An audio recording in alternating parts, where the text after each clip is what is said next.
से 12 साल मेरे को समझाते रहे वो लोग कि आरसीएम अच्छा क्यों है, और मैं 10 से 12 साल उनको समझाता रहा कि आरसीएम अच्छा क्यों नहीं है। छोटा सा इंट्रोडक्शन देता हूं पहले, क्योंकि आप में से अधिकतर लोग को नहीं जानते होंगे। नाम विकास अग्रवाल है, रायपुर छत्तीसगढ़ से आया हूं। एजुकेशन की बात करें तो एमबीए किया है मैंने मार्केटिंग फाइनेंस में। उसके अलावा कंप्यूटर की कई सारी डिग्रियां हैं मेरे पास में, इंडस्ट्री के कई सारे कोर्सेज की डिग्री है मेरे पास में।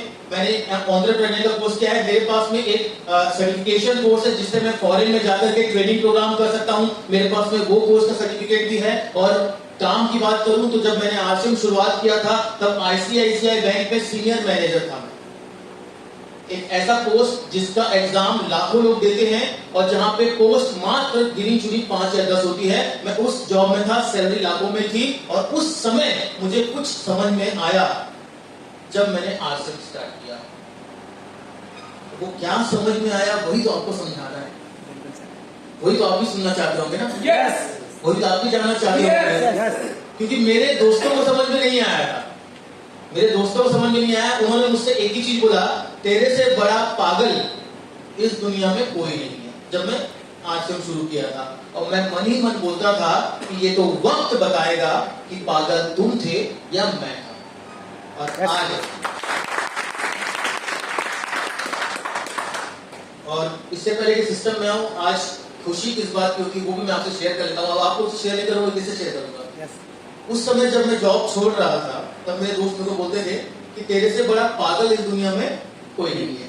मेरे पास 2 रास्ते थे, या तो मैं मुंह पे जवाब दे देता, जो नॉर्मली हम करते हैं, तेरी हिम्मत कैसे हुई बोलने की, तू समझता क्या है, तेरी औकात क्या है। हम बहुत सारी चीजें बोल डालते हैं और बोल बोल के अपने गुस्से को हम वेस्ट कर देते हैं। अंदर की आग ठंडी, कुछ बनने का जोश खत्म। बोलते हैं कई बाबा लोग, गुस्सा कुछ नहीं होता है, गुस्सा नकली है, गुस्सा इंसान बनाता है। ऐसा सुने हो बाबा लोगों को बोलते हुए आप लोग? तो मैंने उस समय सोचा कि बोलने की बजाय करके दिखाऊंगा तब ज्यादा मजा आएगा।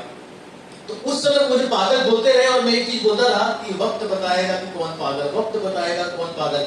आज मैं फेसबुक में रोज एक नई जगह की पिक्चर डालता हूँ।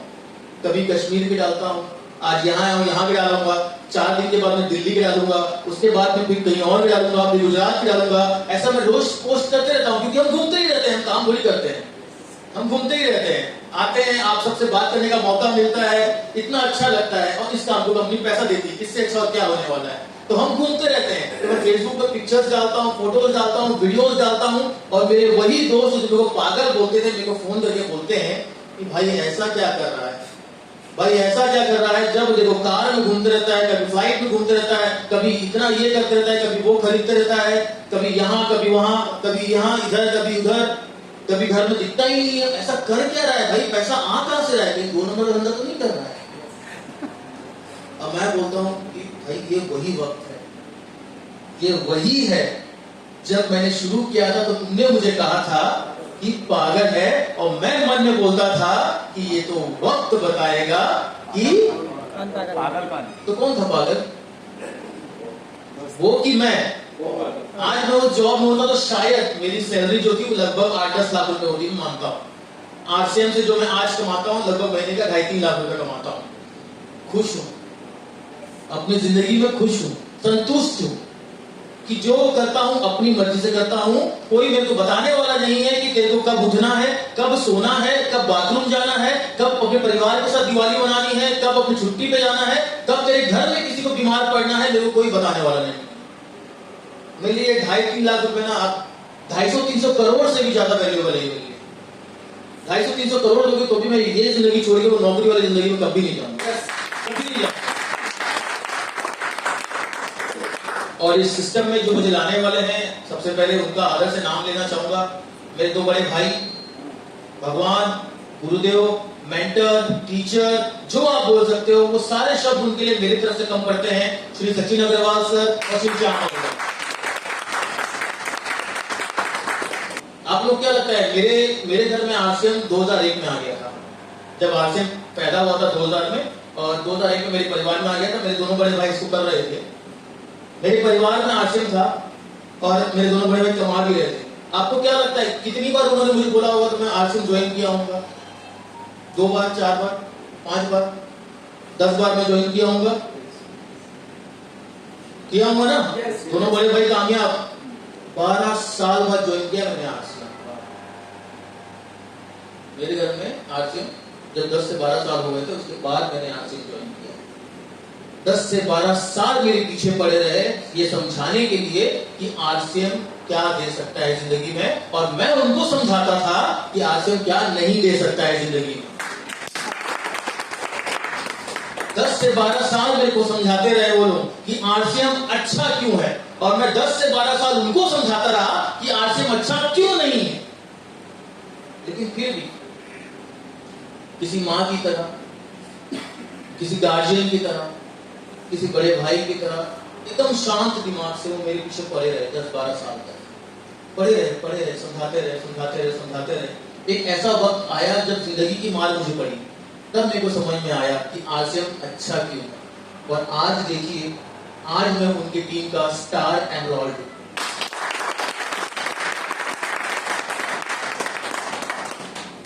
तो मैं ये आपसे बोलना चाहता हूं कि अगर कोई आपको मना करता है ना, इसका मतलब ये नहीं है कि आप लोगों से बात करना बंद कर दें। इसका मतलब ये नहीं है कि लोग आरसीएम ज्वाइन नहीं करेंगे।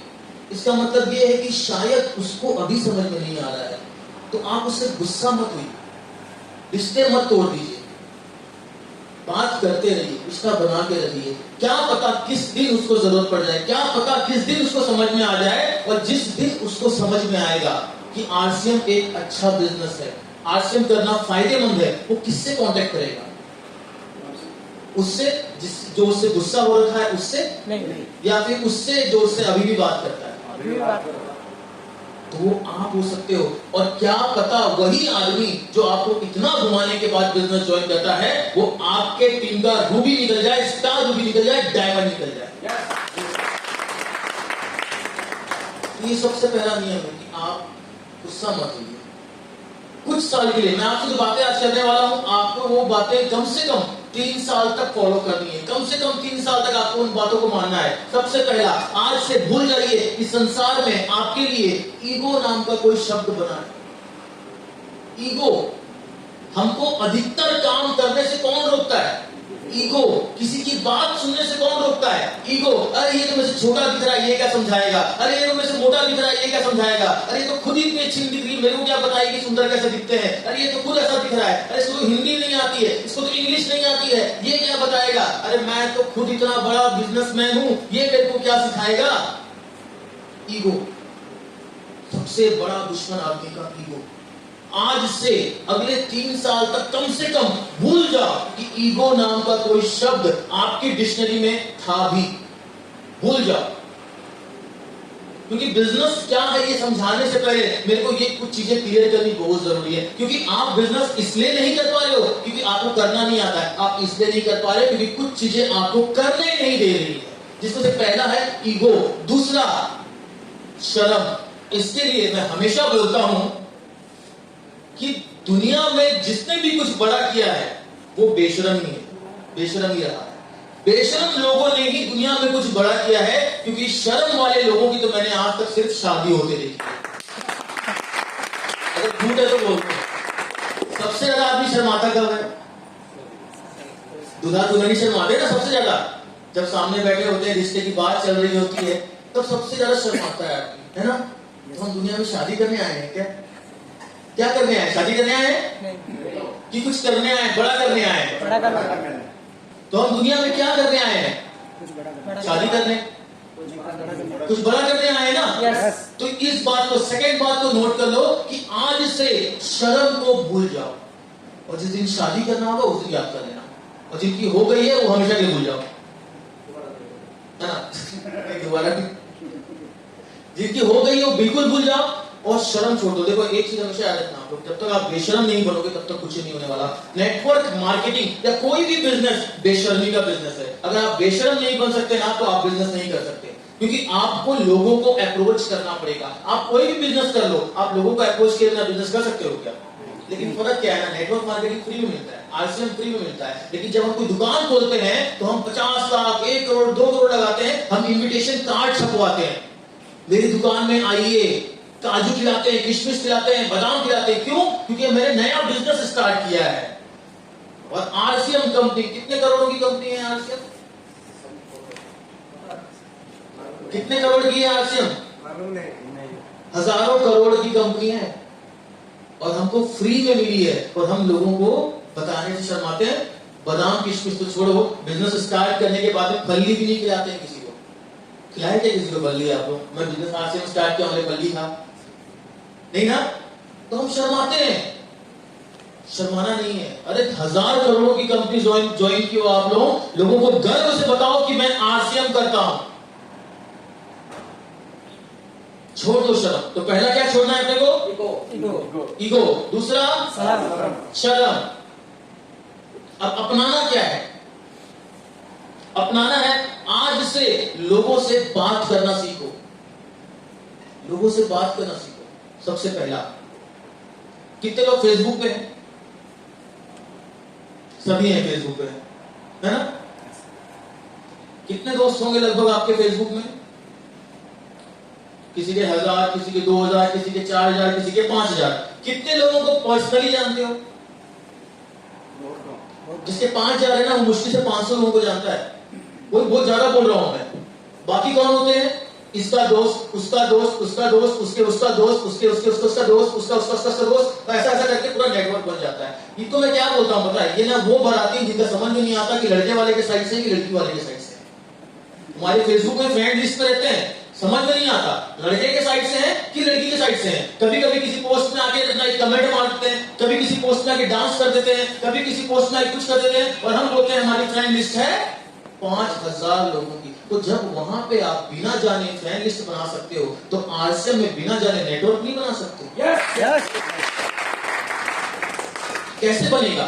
जैसे वहां पे किए है ना, इसका उसका उसका इसका इसका उसका, उसको बोलते हैं रेफरेंस।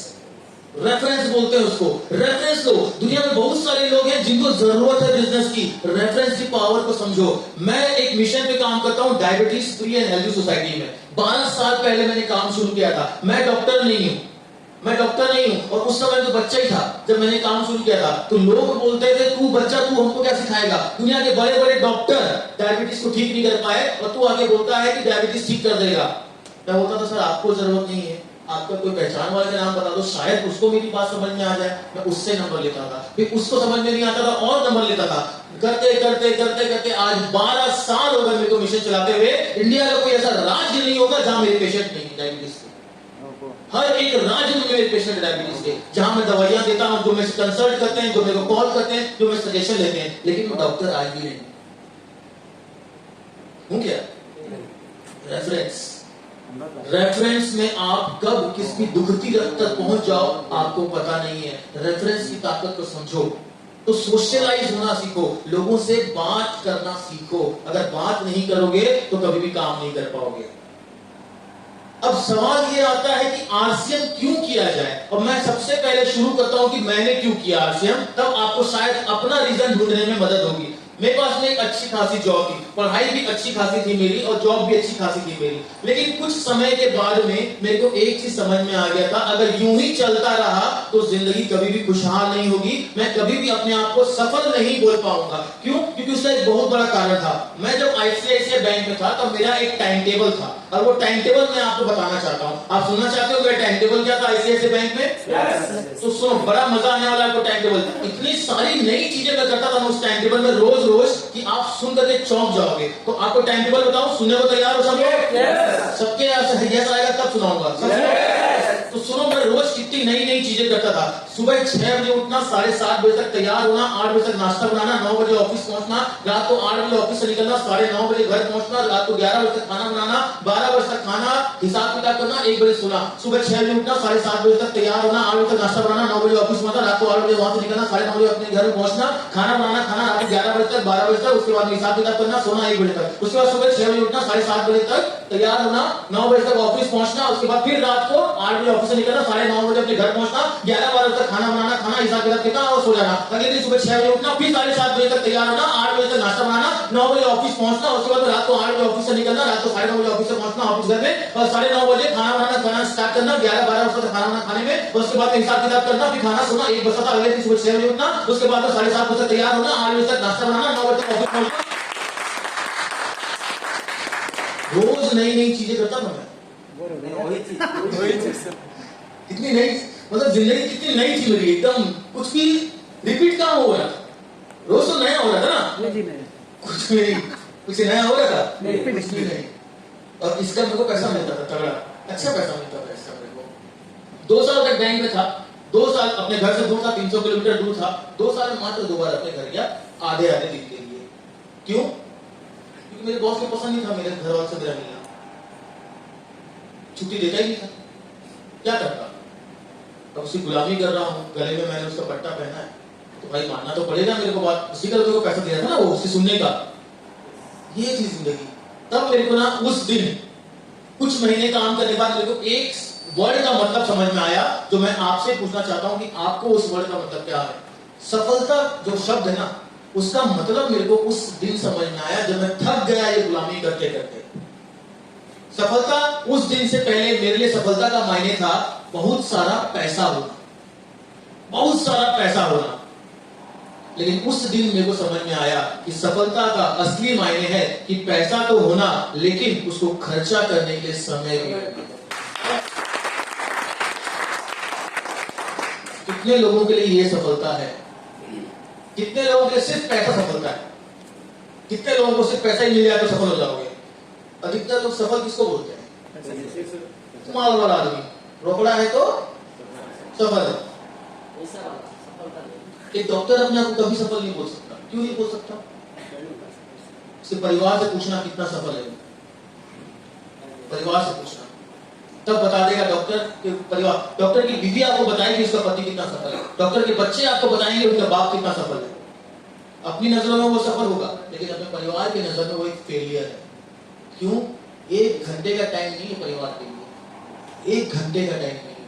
कौन से डॉक्टर की क्लिनिक को आपने महीने भर बंद देखा है? 15 दिन बंद देखे हो? 1 दिन या 2 दिन मुश्किल से। वो भी कब मालूम? जब उसके परिवार को उसकी जरूरत होती है तब नहीं, जब वो बेचारा खुद बीमार पड़ता है, किसी दूसरे डॉक्टर के पास जाता है तब। क्यों? क्योंकि उसको ही पता है उसके धंधे में बहुत रिस्क है। डॉक्टरों की भरमार है आज के डेट में।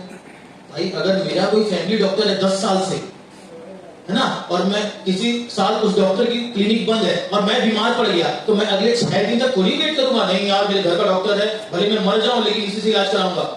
ऐसा होगा क्या? नहीं।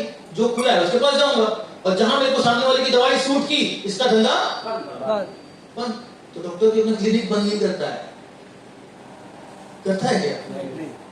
कोई नहीं करता। कितना इनसिक्योर है, सफल नहीं है वो। तो सफलता का बिल गेट से सुनो, अंबानी से सुनो, इन लोगों का जब इंटरव्यू हुआ था तो इनसे पूछा गया सफलता का मायने क्या होता है, तो इन्होंने ये सफलता का मायने बताया। एक रिसर्च हुई थी जो सबसे करोड़ बिलियंस बोलते हैं ना, बिलियनियर्स, जो दुनिया के सबसे रईस आदमी थे, जब वो मरने वाले थे, अपने लास्ट स्टेज में थे, तो एक सर्वे हुआ। सबसे कई सालों तक ऐसे लोगों से पूछा गया कि अगर आपको दोबारा जिंदगी जीने का मौका मिले तो आप यही जिंदगी जीना चाहोगे या कुछ अलग जीना चाहोगे? तो उन्होंने कहा कि हम ये जिंदगी नहीं जीना चाहते हैं।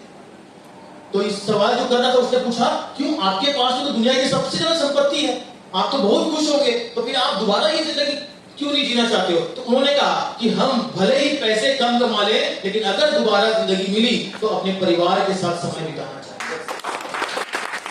और ये रिसर्च आपको गूगल पे, इंटरनेट पे कहीं पे भी रिसर्च को आप टाइप करके ढूंढ लेना, बिलियनियर्स सर्वे करके at the time of death, आपको ये रिसर्च मिल जाएगी। आपको वहां से मेरी आंखें खुल गई एकदम। और तब मैंने जिन लोगों को मैं 10-11 साल से मैं मना कर रहा था इस बिजनेस के लिए, मैंने खुद से कहा कि भाई मुझे आरसीएम समझा दे, अब मेरे को आरसीएम करना है। क्योंकि मेरे को एक चीज समझ में आ गया था कि अगर ऐसा समय चाहिए कि समय भी हो, पैसा भी हो, तो वो करना पड़ेगा जो दुनिया नहीं कर रही है। क्योंकि कहा जाता है अगर एक ही काम को आप बार बार उसी तरीके से लगातार कर रहे हो और हर बार अलग नतीजों की उम्मीद कर रहे हो, तो ये कभी नहीं हो सकता, कभी भी नहीं हो सकता। एक ही काम को बार बार लगातार उसी तरीके से करने से कभी भी अलग नतीजे नहीं आ सकते। अलग नतीजे तो तब आते हैं जब आप कुछ अलग करते हैं। और नेटवर्क मार्केटिंग, आरसीएम कुछ अलग है, और कुछ अलग लोगों को पचता नहीं। इसीलिए आप लोगों को लोग शायद मना करने की कोशिश भी करते होंगे कि आरसीएम जैसे बिजनेस में क्यों आ गया। तो अलग दिखना है तो अलग करना भी तो पड़ेगा ना। तो ये मेरा कारण था। अब मैं आप सबसे पूछता हूं, आप सब इसका जवाब मेरे को नहीं चाहिए, इसका जवाब मेरे को नहीं चाहिए। आप अपने मन में जो मैं आपसे 3-4 सवाल पूछूंगा, इनका जवाब आप सब खुद को अपने मन में देना। ठीक है, सब तैयार है? Yes. क्या मैं अपनी जिंदगी से खुश हूं?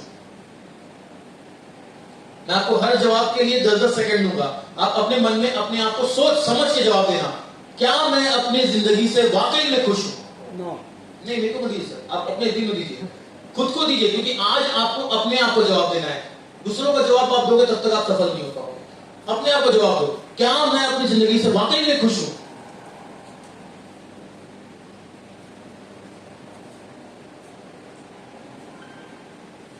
दूसरा सवाल, आज मेरी जिंदगी की प्राथमिकता क्या है?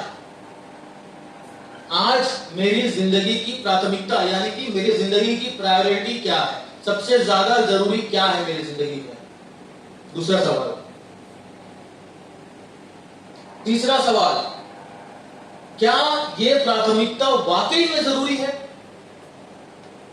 आपने जो भी अभी सोचा होगा ना, जो मैंने आपसे पूछा कि आज मेरी जिंदगी में सबसे ज्यादा जरूरी है, तो तीसरा सवाल, क्या यह होना वाकई में जरूरी है जो आपने अभी सोचा?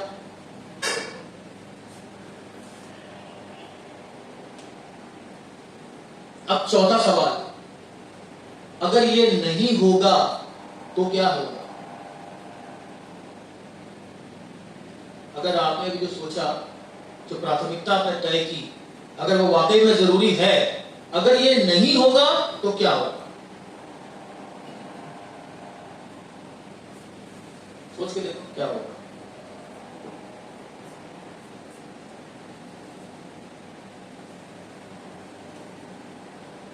और आखिरी सवाल,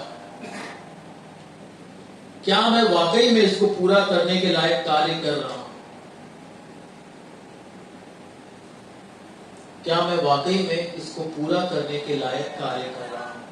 अब आपकी प्राथमिकताएं क्या थी ये मुझे नहीं पता, लेकिन कुछ प्राथमिकताएं जो नॉर्मली लोगों की होती है, किसी की होती है बड़ा घर बनाना, किसी की होती है बड़ा कार लाना, किसी को होता है अपने परिवार को एक खुशहाल जिंदगी देना, किसी का होता है अपनी बीवी को एक अच्छी साड़ी देना, किसी को होता है अपने बच्चों को अच्छे स्कूल में पढ़ाना, किसी का होता है कि रिटायरमेंट जल्दी ले लेना, किसी का होता है एक स्वस्थ जीवन जीना, किसी का कुछ, किसी का कुछ, किसी का कुछ होता है। सब लोगों की अलग अलग प्राथमिकता होती है। आप सबने भी अपने मन में भी प्राथमिकता तय की होगी कि मेरे लिए सबसे ज्यादा जरूरी ये है। जैसे हमारे लिए बात करें, जो हमारी जिंदगी की सफलता का सबसे बड़ा कारण है, या फिर जिसके कारण हम आरसीएम जैसे बिजनेस में सफल हुए, और उस टाइम सफल हुए जब कोई नहीं कर रहा था, तो उसका सबसे बड़ा कारण है हमारी माँ।